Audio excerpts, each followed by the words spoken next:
Sure. So I'm Oops. I'm at Decentral handing out POAPs, which are free NFTs. They're like on-chain memories. And so they're not worth money. They're just fun little symbols that you are here. So I've been handing out Decentral POAPs while I'm here. I work for a company called Zapper.fi, and I spend most of my time trying to like evangelize crypto, DeFi, NFTs, decentralization, and all that kind of stuff.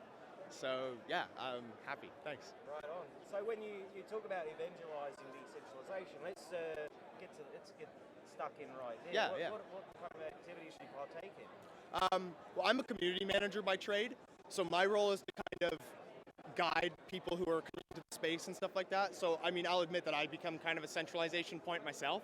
So that, but in terms of like why I'm trying to push decentralization is because companies themselves are no longer in need of controlling things. Like people have already proven that if you give them the power, they will do it. And so I'm really interested in giving people the power back. And that's why I'm trying to evangelize decentralization, is because then we can essentially decentralize the benefit of company ownership or profit or governance or all kinds of things, right, into a situation where like the average person can actually play the game. So yeah, I'm really excited for decentralization in that aspect. Awesome. So often decentralization, from my experience so far in the space, is spoken of as a spectrum. Yeah. So, but then others talk about it as binary. It's either on or off. Mm-hmm. And with blockchain and everything being on chain, it's very easy to verify whether or not something is decent. So just expand a little on this idea that there's a spectrum. Is that accurate? I would say so. My reason being is that like I don't think anything can truly start decentralized. There will always be a centralizing point initially, and then it will kind of gradually work its way to where it can decentralize. Because if you just start decentralized right off the get-go, there's a lot of stuff that like we're not equipped to deal with yet. Like HR, really big issue. Hiring and income, and like hiring, getting paid for a job consistently is a really big problem in the space, stuff like that. And so while you're kind of working your way towards decentralization, you do need some people kind of manning the helm to make sure things are going well. So I think oftentimes you'll hear people talk about like benevolent dictators in the space, like people who we trust to be a centralizing point until the time when we're ready to break away from that. So that as a spectrum, I think like that's kind of necessary, because you can't just go like 0 to 1. So I hope that answers the question. Yeah, no, it comes very close, and it's interesting you brought up the benevolent dictator trope, because I've heard it repeatedly across the industry as well.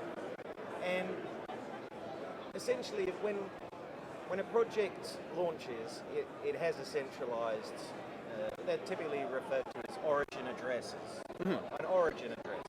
And because they're proof of stake, that origin address needs to be maintained by an individual, corporation, or some sort of centralized entity, right? Mm-hmm. Yeah. Is the fact that apparent decentralized projects have to launch in a centralized way, does that make them, easier to brand as a scam? Because you have this potential rug pull element. I mean, it always boils down to a rug pull, essentially. Yeah. So just speak a little on. Okay. So if we're talking about rug pulls and stuff like that, and like, is it a centralization risk? Like, that's totally fair. I don't think that centralization inherently makes something a scam, because if that was the case, then every traditional business that we currently see could be labeled a scam. So it's more so just like, there are always going to be scam businesses, and there will always be honest businesses, and there will always be scam cryptocurrency projects, and there will always be honest cryptocurrency projects. I don't think there's any way around that, because it's just humanity kind of sucks, if we're being honest. Like, there are scammers everywhere all the time. So I guess to fully answer the question, like, should a project, you could do things like have a multi-sig, and that kind of helps mitigate these issues and stuff like that. It's still not decentralized, like semi-decentralized, because it's just a multi-sig of people. It's not like the community as a whole, but it gets you there gradually, right? Like with these multi-sigs and these other decentralized contracts and governance tokens and stuff, we can start to move away from the idea of like a centralized company potentially scamming people, but it's not going to go away. If anything, honestly, it's probably going to get worse before it gets better, because as more mainstream people come into the space, like there's a lot of, like when you're your own bank, and we already know, like people are not, like what am I trying to say? Like phishing scams in your emails, fake Twitter scams, like all that. Like that's been a thing for a decade, and like people are well educated on it being a thing, but they still fall for it all the time. So like I don't think crypto's going to solve that problem, but I don't think anything will. It reminds me of the rise of the citizen journalists some 15, 20 years ago, when everyone suddenly became a journalist. Yeah. And fast forward 20 years, now we have these misinformation campaigns, etc., etc. I thought about crypto as a little bit of like the rise of the citizen. Yes. So everybody has the power. Every individual has access. Yeah. Someone will do the best thing they can. Let's just fast forward 20 years for a moment and think about what the development actually means. You know, Yeah, for sure. As analogous to the rise of the citizen journalist, and what kind of troubles that's caused, and also what kind of freedoms it's brought as well, of course. Yeah, so being your own bank, like the rise of the citizen banker, is going to be really interesting, but it's also going to be really, really dangerous. Like, I got to be fair and say the average person shouldn't be their own bank. I love crypto, but the average person just shouldn't be their own bank. For the same reason that, like, people can't even remember their email passwords. Why would I ever expect them to be able to manage a private key, not lose it, like not give it to anybody ever, right? Like, it's just not realistic, sadly. So, yeah, like, I think we're going to see a lot of problems in that aspect. I don't think that we'll be able to, like, we'll need some kind of social recovery system, which we're starting to see in wallets, so that the average user can use this and not risk losing all their money. And with that comes centralization again. Exactly, yeah. Well, to a degree, like there are some wallets that have pretty clever systems in place where you can essentially name other addresses to act as like a recovery, and then three or four, however it works, would need to like basically grant access to make it work. And so, like, yeah, that would be a semi-centralization kind of thing. But it's still it's less centralized than the current systems of like a database somewhere storing your password. You're hoping it's encrypted. It might not be, like that kind of stuff. Do I think that the citizen banker I gotta be fair and say in 20 years or so, like I'm really not as much interested in the citizen banker as the citizen voter, the citizen auditor, or stuff like that. Like I want the government to have to use this so that I can look at their on-chain history and be like, I know that money wasn't supposed to go there. So that's kind of what I'm hoping for. It's like the other aspects that come with the fact that you have control of your own money, but not necessarily, like, I'm not necessarily excited about the fact that you have control of your funds. I'm really excited about the fact that because you have control of your funds, you can start doing other stuff, like voting in governance, or participating in these random projects that let you learn as you go, that kind of stuff.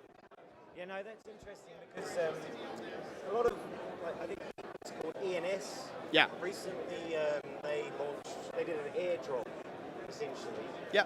And I listened to a podcast where some of the guys involved in that airdrop were hoping, because there was a voting mechanism associated with the token, that people would participate. Yeah. Of course, asking people to read a bunch of information and vote on certain protocol developments is a big ask. And so they just weren't seeing the voter engagement that they'd hoped for. And I imagine this is, it's not a story, but it's probably a story that's repeated across the industry. Is that fair to say? So, yeah, I would say so. Like I've participated in a few DAOs. I have some ENS, and I'm actively voting.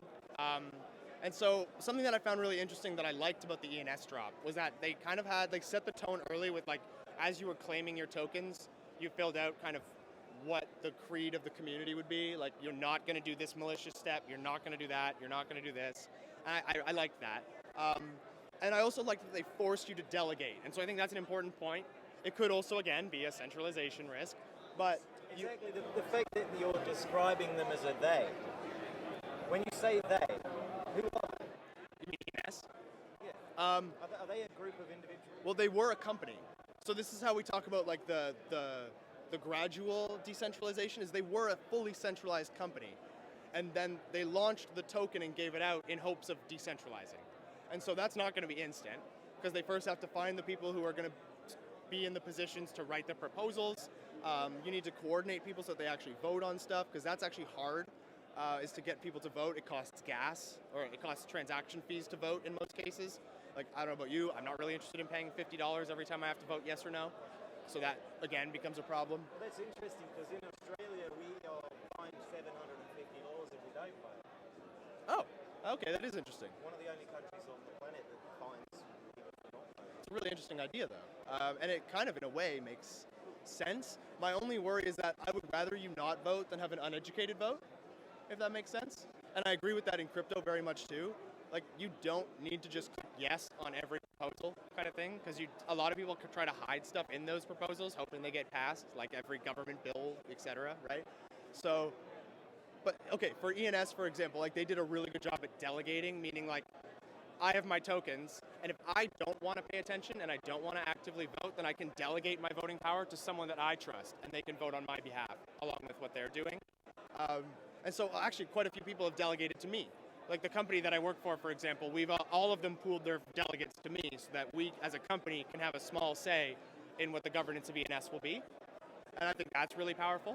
That's very interesting because I've been thinking myself recently about a certificate of decentralization, right? Cool. So new people that come into the space, they want to be able to quickly verify whether a project is genuinely decentralized or at what level on this spectrum of decentralization is there. So I have this idea that there could be an NFT, but others have suggested ENS would be a better option. And what it does is, in order for a project to get this NFT stamp of approval, a little bit like organic food works. You know, organic food has a special mark that is handed out by the government or a regulatory authority.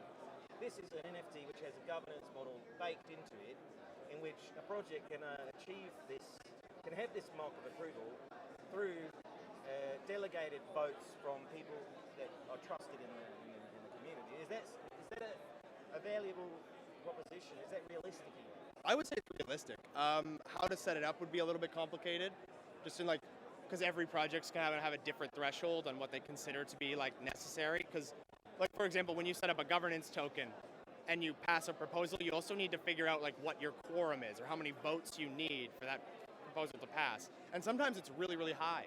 Like one of the projects I work for, I think you need like $10 million to vote yes for anything to pass, which is a lot of money. And so that causes other issues too, where like, I'm not really gonna go out of my way to try to pass a proposal that's not a big scale proposal, right? Because then people are gonna have to spend these transaction fees to vote. So we need $10 million worth to vote. And they're all gonna have to spend ETH in gas to do that vote. And they're gonna burn like $10,000, $20,000. And so you better make sure that the proposal you're passing is worth burning that $10,000, $20,000. Otherwise, no one's gonna vote. And then you won't pass it anyway. So it's just going to be a big waste of time. And that's going to be something we'll have to figure out. Like, we're really struggling with getting the voters to actually vote because it costs money. So I've seen tools like Snapshot, for example, popping up. So if you're not familiar with Snapshot, it basically lets people vote gaslessly by signing the transaction. And a lot of projects use that. But then it's also kind of basically every cool tool that I'm going to share with you becomes like a potential centralization risk. So that gets kind of complicated. Well, that's what it is, risk tolerance, right? When an investor or even anyone getting into the space looks at a project, they're going to do a risk tolerance sort of analysis margin before they get involved. Yeah. And right now, there doesn't seem to be a very clear or like a standardization, standard way to do it across the industry. Yeah. I mean, it's coming, but I don't know what it looks like yet. And I'm thinking about it a lot because I've been speaking to so many people about decentralization, and the same problems are repeating over and over. But let me just pull you up for one more last question. Sure. And talk to me on the importance of community around a token or a coin, because right now I'm looking at Hex. Okay. But one of the most profound things that I've seen across that project is the Hexicans. They are fanatical about the value of this token going up. Not the only ones in the industry. Everybody seems to be. Talk a little bit about groupthink, tribalism around coins and tokens. Community is my favorite subject of this, so I'm happy to rant about that. I think that people will slowly realize that that's actually everything. Like all of crypto relies on that fancy community word. Like you have to be, if you're decentralized, you have to have a good community. If you're trying to have an actual token, you need to have liquidity. There needs to be buyers and sellers. Otherwise, no one's going to use it. You need a community for that to happen. Do I think that, like, what am I trying to say, really? Like, community is going to be the bread and butter of, like, literally everything, and recognizing community members and giving them the power is what Web3 is. So, like you got to put the we in Web3, and to do that, you have to have a community of people, like, working together on it, and it has to be as many as you can get. Because, like you said, with the Hexicans, like, or, I mean, there's tons of groups of communities now, and they brand up, and they've got their memes, like the Omis and that kind of stuff, right? And, like, that's really, really important. My full dedication and job is actually just to build the community for the projects I work for. So I do things like handing out those POAPs, hosting giveaways, recognizing people is probably the biggest thing that I do. Is, like, if I see you doing something good, I tell you, because I want you to do it again. So I positively reinforce people to try to keep having that cycle continue. And yeah, like, the main focus around all of this is just building communities. And if it's not, they shouldn't even be bothering, to be honest. Like, yeah, and I mean, one person's community is another person's cult, right? Yeah. So it's also, do you ever consider some of the potential unwanted outcomes from, like, you know, creating such communities? Because you have this, there are expressions, you know, around groupthink, and, you know, when a mass of people get together, they can often that's true. Lose sight of their core values, but because they're no longer thinking independently. Yeah. Do you not see a risk there? There absolutely can be in just, like, bandwagoning and stuff like that. I've kind of joked to myself that, like, the more people that you have in a certain space, the lower the average IQ of those people, because they do just kind of, like, dumb down to the lowest common denominator.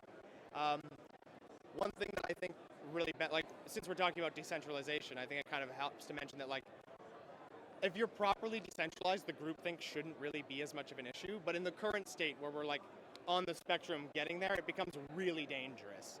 Because if you build the wrong kind of community, like, people attract like-minded people. So if you're starting to build a toxic community, you're just going to keep attracting more toxic people.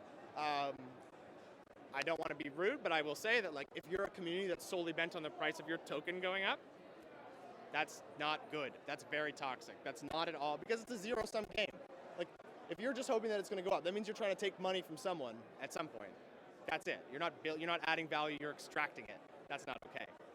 So yeah, we do want to move away from the idea of, like, groupthink and the tribalism, but, like, that's just humans. Like, what gets me down, I'll say it just kind of gets me down, but it's also kind of, like, just human nature, is that, like, tribalism is literally everywhere. Like, we have tribalism of, like, oh, we're crypto people, so normal people get out. But then even within that, we have tribalism of, like, oh, you're a Bitcoin person, you're an Ethereum person.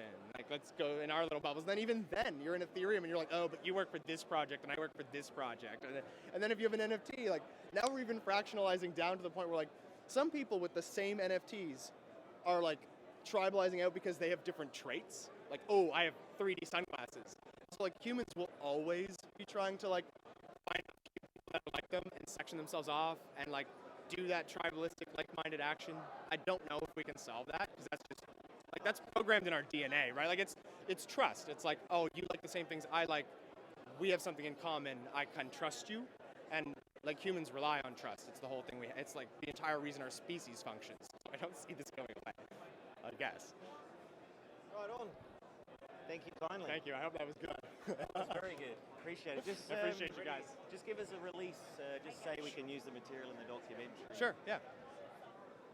You can use any of the things I just said. You can use this material. Right on. Cheers, boss. Cheers. I appreciate you guys. it.